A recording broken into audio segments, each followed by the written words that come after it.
I was so close, but yet so far.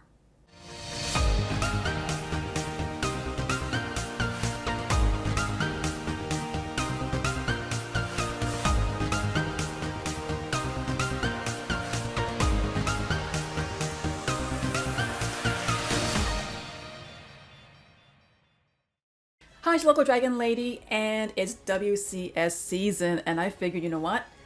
I'm going to give it a try. Main reason why I tried is because Blue Eyes is now a tier 1 deck, so I actually have a chance at this. And the last time I was able to do was back in 2019 when Blue Eyes was also a tier 1 deck, and I made it into the qualifiers. So why not? Let's try it again just to prove that I'm still not that old. I can still play this game. Plus, I've seen the mat that you get when you get to the qualifiers, and while it is still a Blue Eyes Ultimate Dragon, it just looks so cool. So I want to get that mat. But you know, it's sometimes a little bit of bragging rights to say like, hey, look, I actually made it to the qualifiers. So I gave it a shot. However, it was all for naught because the season ended before I could really I could go for that last push. So for those of you who are not familiar with the WCS qualifiers, it works pretty much the same way as the Kaiba Cup. It's a ranked duel system. You win about 2 or 3 duels in a row, you gain a level. However, the reason why it's more difficult is because once you get to a certain level, you have to win 5 duels in a row, and then you get to D level max. Now, this is a good challenge, but can also be frustrating because if you lose one of those duels, you have to start over in the 5 duel stretch. So which meant is I was hard stuck at level 19. That's the highest you go before going to D level max. And yeah, what happened? I would win 3 duels, I would lose 1. Win 2 duels, lose 1. I did win 4 duels, and when I got to the 5th one, I lost. I lost. And listen, this game isn't fooling around. It even gives you the music that pumps you up like, oh my god, if you win this, you are in the World Championship qualifiers. It's a big deal.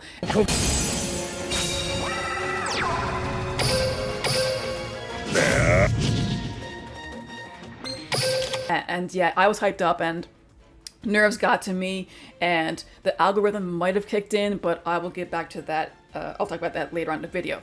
So, your positioning in the ranking is like in the Kaiba Cup. It depends on how well you did in ranked duels in the previous season. So in my case, in the previous season, I was Legend rank 3. I decided to play Blue Eyes with Battle Chronicle, and sure enough, it works. I did really well with it. So I think I started at D level 20. I'm sorry, D level 12, 13. Anyway, I played a few games, I gained a few ranks. However, I was hard stuck at like D level 15. And then it occurred to me, well, listen, Blue Eyes with Battle Chronicles is a tier 1 deck. So everyone is prepping for it. And that's what it seemed like to me. So what I decided to do, I'm going to try and throw people off their game. So I actually switched from Blue Eyes Battle Chronicle to my Blue Eyes Dimension build, and it worked because once the Chaos Max came out, and I'm not exaggerating, half the people would just quit because they're not prepared for that beast. Now, Chaos Max Dragon on its own is not that difficult to get over regarding being a beast stick. And 4,000 attack is quite strong. However, it's because of the Blue Eyes Abyss makes it harder to get over. So I always tribute my Blue Eyes Abyss Dragon for the Chaos Max, banish it, 5,000 beat stick that cannot be targeted or be destroyed. There's not much that my opponent could do. So what I did is I would switch to Blue Eyes Dimension, and I used that deck until I got the D level 19. Played a few matches. It was half and half, so I switched back to the Battle Chronicle, which still works. But then I was getting like, I don't know, maybe 10 games in a row where I would be going first, which is good for Battle Chronicle. You want to go first with this deck, and then you want to go second with Blue Eyes Dimension. So I try switching it up. If I notice that, okay, if I've been going first an awful lot, 9 times out of 10, the next duel I'm going to be going second, so I was switched to Blue Eyes Dimension. Now that, I kept doing that for a little while, but I said, no, I gotta be consistent, let's stick with one, and that was the Battle Chronicle.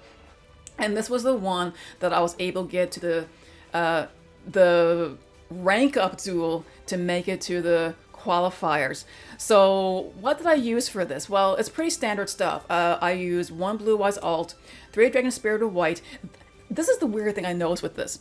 If you play a deck with only 1 of these guys, it ends up your opening hand. I have 3 in this deck. They never show up, and I guess it's because it's so good in this deck. I guess the AI, the random generator, just doesn't want you to have easy access to this, despite making the deck consistent with it. Because with Battle Chronicle, you can normal summon this guy without tributing and banish one of their back rows. So yeah, this guy never shows up, very rarely. So I probably could get away without it. Your BLS, because it's required 3 Blue Eyes White Dragons. Success for Soul is what really makes this deck good in accordance with Battle Chronicle. It allows you to search this out. Same thing with Ultimate Fusion. I only use 1. If you use this correctly, you can actually destroy a bunch of your opponent's face-up cards. Melody for consistency.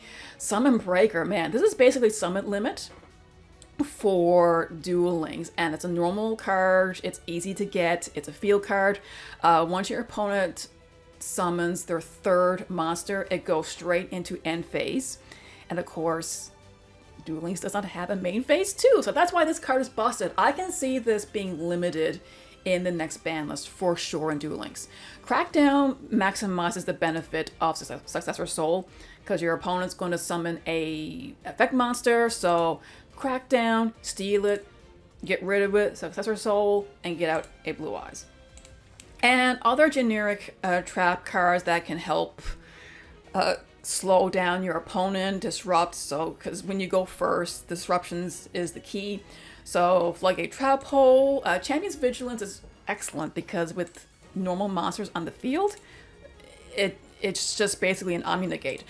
Back to the Front, I love this card because it allows you to recur monsters, because you'll notice there are no eggs in this deck, so you cannot recover these cards back to your hand to reuse them. I mostly use them for Dragon Spirit of White, because if it goes to the graveyard, I can get it back with the correct timing and banish one of my opponent's back rows. And side deck, extra deck, I'm sorry, is pretty standard. So Neo, Blue Eyes White Ultimate Dragon, I actually use this guy quite a few times. If it's the only thing on your field, you just, bam, you can just attack 3 times by banishing your other fusions. Blue Eyes Ultimate, because you need it for the skill. Dragon Master Knight, man, this is so janky, and it does work. I did not use it that often, but if my opponent had nothing on their fields, and I felt safe enough, I would go into this guy and just, slam him for a game. Blue Eyes Twin Burst Dragon, amazing card. It can't be destroyed by battle. If your opponent has equal or more attack than you do, sure, you take the damage, but you can banish their monster. So it's great spot removal and attack twice if there's more than one monster there. Ding, oh my gosh, this is like the best card. If you play level 8s, Ding is amazing. Non-targeting removal. This is probably the only way you could get rid of Chaos Max if you go up against it. Heretic Sun Dragon, it's great. If you have cards in your hand you don't need, like a BLS for example, discard, target, and destroy a back row or front row. And number 68, holy moly, is this... Luna Lights is not really a thing anymore, but man, is this card great. Especially going against agents or anything that's special summons, zombies as well, agents and zombies, which was pretty prevalent in this format. This just stops it. Until the end, gains 100 attack and defense for each monster in the graveyard, so it's good for a boost. Once per turn, detach one material from the next card. Until the end of your opponent's next turn, this card cannot be destroyed by card effect, and also neither can special summon monsters from the graveyards. Such great control, and I did use it a fair amount. Now, when it comes to the algorithm, I did talk about this before, but not everyone saw that video. So this is a theory, okay? I can't prove this, but the occurrence of this is so, it's so uncanny. I think it's true. I really think it's true. Now, the thing is, this is a business. Konami is a business, the card game is a business, and they want you to play the app as much as possible. So how do they do that? Well, when you're playing a ranked duel, the algorithm learns which decks you historically do well with and which ones you do not do well with. So in my case with Blue Eyes, the decks I don't do well with is either agents, zombies. I like to say U-Bell, but U-Bell's not that bad with Battle Chronicle. But anyway, those are the decks I don't do that great against. So what the app does is when you're in any ranked duel, the first time you get the ding saying you will gain a level if you win this duel, the app will do one of two things. It will give you a 90% chance of either getting a brick or being matched up with someone that's playing a deck that you've done poorly against. And this happened to me almost every single time. Because remember, it's a 90%. There's still a 10% chance that that won't happen. But most of the time, it does happen to me, at least in my experience. And this is not a new thing. This has been going on for years with this app. Ever since I've been playing it, back in 2018, in fact. So yeah, so there is one trick you can do to reset the algorithm is that once you get that ding to go to the next level, leave the app and shut it down for a few hours. And normally when you start it up again, it tends to reset everything. And the odds of you getting into a honest duel, it seems more likely. So the evening that I was playing in the WCSQ, getting to the qualifiers, when I finished the 5th duel, what I should have done was just turn off the app, wait a few hours, and go back in to see if I would get a more honest match. So, it could be against something that I've done neutrally well with or got a better hand. No, but I got greedy, I played, and I got set up with agents and I did not have a great hand to boot. So I had the double whammy, a poor matchup plus a poor hand. And the reason why it keeps doing this is they think that, hey, if you're not doing so well in the game, you'll probably spend gems or actual money buying boosters to improve your deck. Because remember, this is a business. So if this is true or not, I kind of mentioned it in some streaming chats and people think I'm nuts. They may not be wrong on that. It's just something that I've noticed and I just wanted to mention. So yes, that was my experience with the WCQs. It was a lot of fun, frustrating times, but hey, I still got my 2019 match, so I can still say that I did manage to do it at least once. But hey, it still would have been pretty cool to do it again with Blue Eyes, because give it a month or so, it's going to go back into the jank pile. So why not do something with it while I can? But anyway, have any of you been trying into the WCQs? Did you make it?